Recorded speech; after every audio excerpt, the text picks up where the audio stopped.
Report दे दी गई हैगी एक महबूब भैया की जरिया से और ओडियन के सपोर्ट से ना कि पराई औलाद को मार को नतीजा होत का है। और जो आप लोग सोच रहे हो कि पैसा, हमें ना पैसा चाहिए ना कोई चीज चाहिए, सिर्फ बिटिया को न्याय चाहिए। बस इंसाफ के लिए पैसा होना चाहिए, तभी आपको न्याय मिलेगा, नहीं न्याय नहीं मिलेगा। यारी कितना बड़ा गांव है, या यहाँ से लेके औरैया तक बहुत बड़े बड़े लोग हैं, लेकिन कोई भी दीदी की मदद करने के लिए नहीं आया सामने। Hello friends, welcome back to my new blog. तो कैसे हैं आप सब लोग। तो आज हम आ चुके हैं राधा दीदी के घर पे। ये है दीदी का घर। और जैसा कि आप लोगों को पता है, रस्मी बिट्टी ख़त्म हो गई है। जो कार्रवाई होनी थी बिट्टी के केस में, वो कहीं से भी सुनवाई नहीं हो रही थी और ना तो पोस्टमार्टम रिपोर्ट दी जा रही थी। तो उसी के चलते हम दीदी से कुछ बातें करेंगे कि मतलब कैसे क्या हुआ है, तो आपको दिखाते हैं। तो फ्रेंड्स, ये कागज़ आप लोग देख रहे हैं, ये बिट्टी की जो FIR हुई है उसके कागज़ हैं। और दीदी बताएंगी कि FIR कैसे हुई है और अभी तक सुनवाई क्यों नहीं हो रही थी। तो दीदी कब FIR लिखी गई है? जब बादल लिखी खाना पहले रहे तब तो लिखी नहीं गई थी। परसों के दिन जब गए है तब FIR लिखी गई है और मतलब जब रिपोर्ट जो है तब मिली है। रिपोर्ट दी गई पोस्टमार्टम वाली। मतलब अभी तक कोई सुनवाई नहीं हो रही थी। तो फ्रेंड्स, हम आपको बताएं कि रस्मी बिट्टी के ख़त्म हुए कम से कम 14 की रात के बाद बिट्टी ख़त्म हुई थी और 10 दिन हो चुके हैं। 10 दिन हो चुके हैं पूरे। लेकिन जो रिपोर्ट होती है, पोस्टमार्टम रिपोर्ट, वो 24 घंटे में मिल जाती है। और FIR भी तुरंत लिखनी चाहिए ऐसे केस में, जबकि एक बेटी खत्म हुई है और ससुराल वालों ने उसको मारा है। बिल्कुल मतलब ऐसी चीज के लिए भी मतलब चौकी में या थाने में उनको सबूत चाहिए। इतना सिस्टम ढीला हो गया, बता नहीं सकते हैं। बस सुनवाई होती है तो किसकी होती है? जो पैसे वाला होता है। पैसे उनके मुंह में ठूंस दो जाके, तो आपका काम तुरंत होगा। दीदी के पास ऐसा कुछ नहीं है कि किसी को पैसे खिला दें जाके तो उनका काम तुरंत हो जाए। आप लोग घर देख सकते हैं, घर दिखाओ एक बार। आप लोगों ने पहले से ही देख रखा है कैसा दीदी का घर है। बस इंसाफ के लिए पैसा होना चाहिए, तभी आपको न्याय मिलेगा, नहीं न्याय नहीं मिलेगा। न्याय मिलने में इतनी देर लग रही है और शायद और भी अभी लग सकती है, क्योंकि FIR लिखे हुए पूरे 2 दिन हो गए हैं, लेकिन अभी तक वाले हैं उनके ऊपर कोई कार्रवाई नहीं की गई है, उनके ऊपर कोई दबाव नहीं डाला गया है। जबकि आज ऐसी सरकार है कि पढ़े बेटियां बढ़े बेटियां, बेटी बचाओ बेटी पढ़ाओ। आजकल बेटियों के साथ इतना गलत हो रहा है। और रश्मि जैसी जाने कितनी लड़कियों के साथ ऐसा हो रहा है।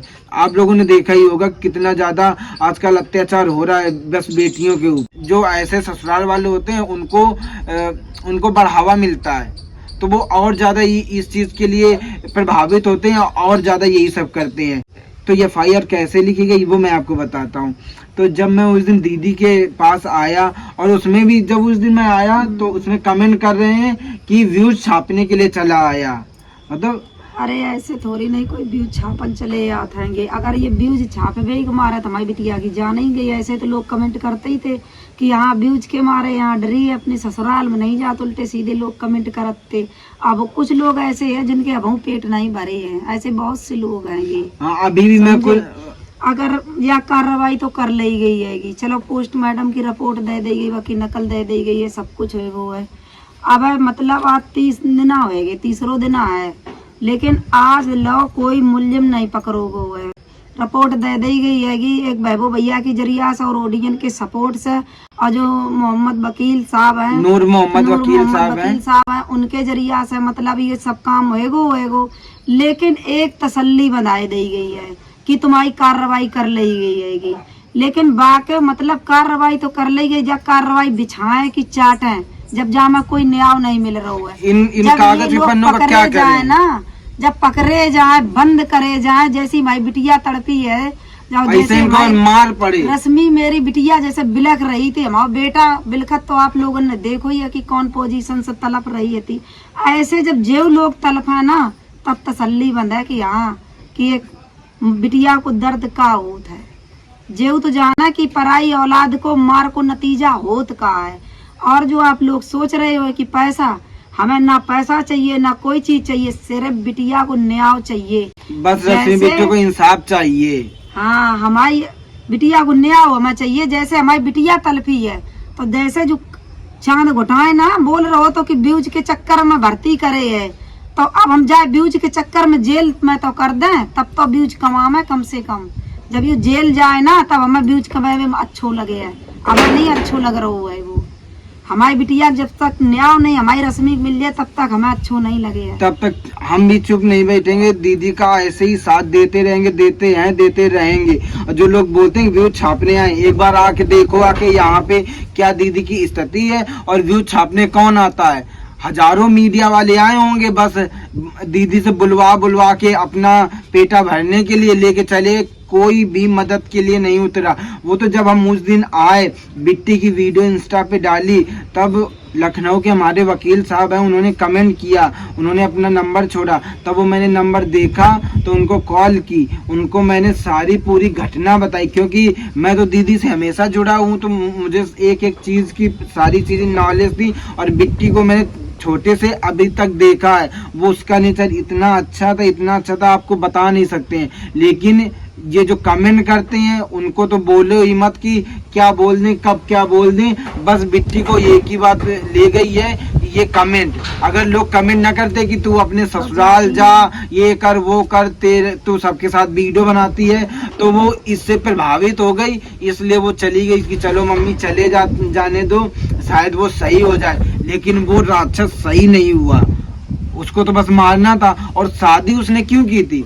शादी ही इसीलिए की थी क्योंकि चाची के साथ तो गुलछल्ले उड़ा रहा था, तो वो सोच रहा था कि इससे शादी कर लेंगे, सामान भी कुछ ना कुछ तो मिलेगा, शादी में कुछ ना कुछ अपनी बेटियों के लिए माँ हो या बाप हो कुछ ना कुछ इतना बचा के रखता है कि उसको देगा। तो वो सोच रहा था कुछ तो सामान मिल जाएगा और फ्री की फ्री नौकरानी मिल जाएगी, इसलिए उसने शादी की। और उसके नाजायज संबंध उसके चाची के साथ थे और उसके साथ छड्डे उड़ा रहा था। तो वो बिट्टी ने देख लिया, जब देख लिया तो उस चीज के लिए आवाज उठाई, तो लड़ाई हुई, बिट्टी आ गई। जब यहाँ आ गई तो ये लोग गलत कमेंट करने लगे, कुछ सोच विचारा नहीं करते। सच्चाई का पता तब चलता है जब लोग आके मिलते हैं। आप हमसे मिलो, दीदी से मिलो, या मतलब किसी से भी मिलो, दूर से किसी के नेचर का और किसी को कभी जज नहीं कर सकते कि कौन कैसा है। जब किसी से मिलते हैं तभी उसके बारे में पता चलता है। और ये जो वकील साहब हैं उन्होंने हम लोगों की इतनी हेल्प की है कि समझ लो भगवान बन के आए हम लोग की लाइफ में, कि मतलब कोई सुनवाई नहीं हो रही थी। बहुत ही अच्छे वकील साहब हैं, मैं सबसे पहले तो उनको धन्यवाद बोलूँगा कि आपने हम लोगों से जुड़ना चाहा और हम लोगों को मिले और आपने इतनी हमारी हेल्प की है। और आगे भी आप मेरी हेल्प करेंगे, दोषियों को जरूर पकड़वाएंगे। और भी मतलब हमारे जैसे जो औरों परेशान है ना, कि जैसे कि आज हमारे आगे पीछे कोई नहीं है, तो जैसे कि आप लोगों ने देखो इतने दिन बाद कार्रवाई हुई है और मतलब अब तक कार्रवाई में मतलब सुनवाई नहीं करी जा रही। तो नूर मोहम्मद वकील साहब लखनऊ के ऐसे हैं जो लोगन की सुनाई ना हो तो वे लोग एक बार हमसे जरूर संपर्क करें और देखो आप लोगन की सुनाई जरूर हुई है। और हम आप लोगों को तो पता है कि अरियारी कितना बड़ा गांव है, या यहाँ से लेके औरैया तक बहुत बड़े बड़े लोग हैं, लेकिन कोई भी दीदी की मदद करने के लिए नहीं आया सामने। क्यों नहीं आया? क्योंकि ये गरीब हैं और इनके पास पैसा होता, दौलत शौहरत, गाँव के आते 4 बार नहीं 10 बार हालचाल लेते, राधा दीदी कैसी हो, राधा बिट्टी कैसी हो, तुम्हारी जो बिट्टी के साथ हुआ है उसमें हम खड़े हैं। कोई पूरे गांव का नहीं आया, बहुत बड़े बड़े लोग हैं गांव में। गरीब से कौन मतलब रखना चाहता है? कोई मतलब नहीं रखना चाहता है। लेकिन मैं जितनी भी ऐसी लड़कियों के साथ होता है, अब मैं उसके लिए आवाज उठाऊंगा, क्योंकि हमारी बहनों के साथ अगर ऐसा होगा, आज मेरी बिट्टी के साथ हुआ है, कल आपकी बहनों के साथ होगा, इसलिए हम सबको मिलके आवाज उठानी पड़ेगी। और मैं आप सबकी हेल्प के लिए बिल्कुल 24 घंटे तत्पर रहूंगा, जितनी मदद हो सकेगी। इतना मैं पैसे वाला तो हूँ नहीं, मैं पैसे से तो मदद नहीं कर सकता, लेकिन तन मन से मैं जितनी मदद कर पाऊंगा बिल्कुल करूंगा। और मैं दीदी के लिए भी हमेशा खड़ा हूँ, खड़ा रहूंगा, चाहे इनका अच्छा टाइम हो चाहे बुरा टाइम हो। इतो तो कर ही सके हैं जो लोग गरीब हैं, जो हम अपने लखनऊ वाले वकील साहब के ढिंगा तो हम आप लोगन का पहुंचा ही दिए, इतो तो कर ही लिए हैं। जो लोग गरीब हैं और जो लोग इनकी सुनाई नहीं हो रही है, जो नूर मोहम्मद वकील साहब है, तो आप लोग एक बार हमसे मिलियो तो हम उनके पास जरूर आप लोग उनको पहुंचाए देंगे। आप लोगों का मार्गदर्शन कर सकते हैं, हेल्प कर सकते हैं। आपकी पैसा तो नहीं है हमारे पास, लेकिन आपकी हेल्प जरूर कर सकते हैं।